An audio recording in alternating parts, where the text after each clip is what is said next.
Family, I know that this is another day that we can say, praise the Lord, I woke up, and all I do know is that I am so happy to have you online once again. We've had so many episodes coming forward and just hearing all the comments, and please let us know what you're thinking about them.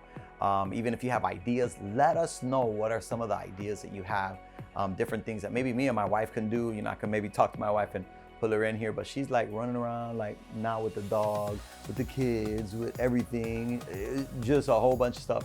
But you know what?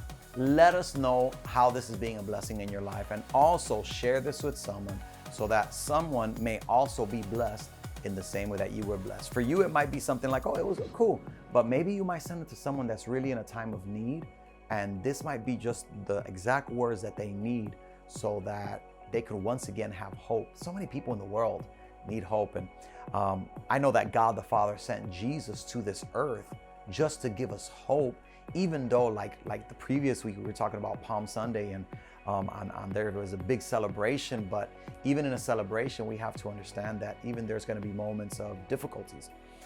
In this season we're seeing that we're celebrating like Good Friday, and Good Friday leads us all the way to, in a couple days, Easter.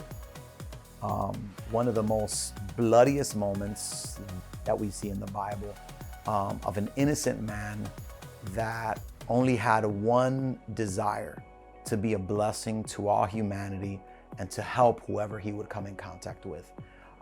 It wasn't fair what happened to Jesus. Sometimes we may look at things and be like, well, this is not fair, this is not fair. If we're gonna talk about things being fair, how about we talk about Jesus and how it was not fair the way that they treated him. Matthew chapter 27, verse 11, I really believe starts kind of putting it into context in knowing where we're at and knowing who we are. It says, now Jesus stood before the governor, and the governor asked him, saying, are you the king of the Jews? That right there, if we stop right there, are you the king of the Jews? It was problematic, because in those seasons, you could not say that you were a king unless if you were truly a king and you had a kingdom.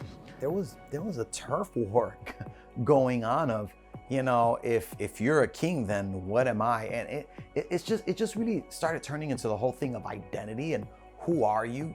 How is it that you're moving forward, and what flag are you holding?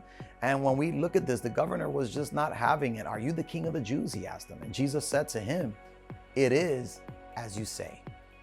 One of the things that I truly love, and I take my hat off to for Jesus saying right there, it is as you say. So it was pretty much like he was agreeing to what the king was saying at that moment, but in a very different way. He was like, what you're saying over my life is what's the truth. I am a king.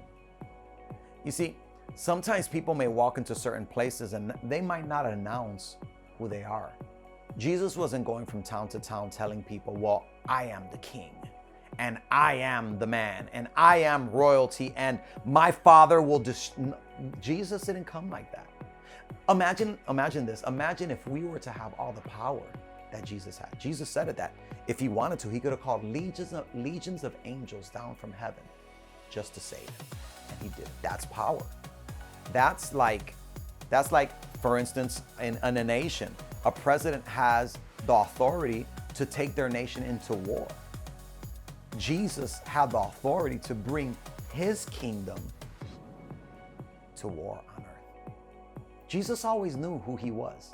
He wasn't confused about his identity. That's why he was like, well, it is as you say, that just how you're saying it, what you say, that's the truth. I am a king.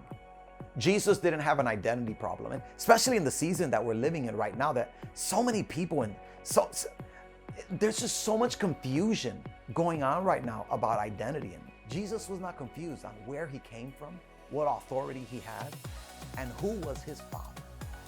But Caesar wasn't willing to share his power. Caesar was jealous of the power that Jesus had, because you see, Jesus didn't have to manipulate the people. Jesus didn't have to convince people follow me, you have to. Or he didn't use military might. He didn't use a sword or a spear or anything of that sort. Jesus was just the Son of God on earth, and he was looking to feed those that were hungry. He was looking to be a blessing in those that needed to be blessed. He didn't do it by by force, manipulation.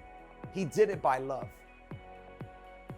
The apostles that were following Jesus did it by love. They followed him because of love, not because of fear, but because of love. Caesar didn't understand that. That king, King Caesar, however you want to call him, he didn't want to share his glory. But at the same time, in the same way that Caesar didn't want to share his glory for a small section that he was controlling. Because when you really think of how grand the world is, it was a small section of the world. God is not willing to share his glory. He is not willing to share his power. Jesus was walking in a world full of sin, full of destruction. There was an infestation of problems and difficulties in the world. But even in that, Jesus had a smile. And he knew that when there was a need, he was going to find a way to meet that need. In this season that we're kind of just taken back with what Good Friday means and Easter, let us not forget that Jesus did it so that we may be able to have hope. I want you to do your very best on Sunday to get to a church and be a part of a service. Know about this Jesus that we're talking about and just dive deeper so that you may be able to encounter him in a greater way. We're going to do our Good Friday service, and we're going to be glorifying King Jesus with all of our heart, and we're going to be celebrating who he is and what he sacrificed for you and I. But if you could only make it to one service, show up on Sunday and encounter who God is. You could register online.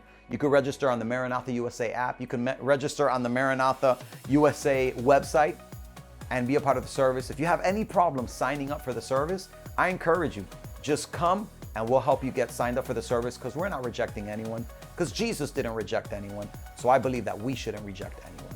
I want to see you on Sunday. I love you, family. You be blessed. Don't forget, share this with someone, because someone needs to hear these words. I love you, family. Be blessed.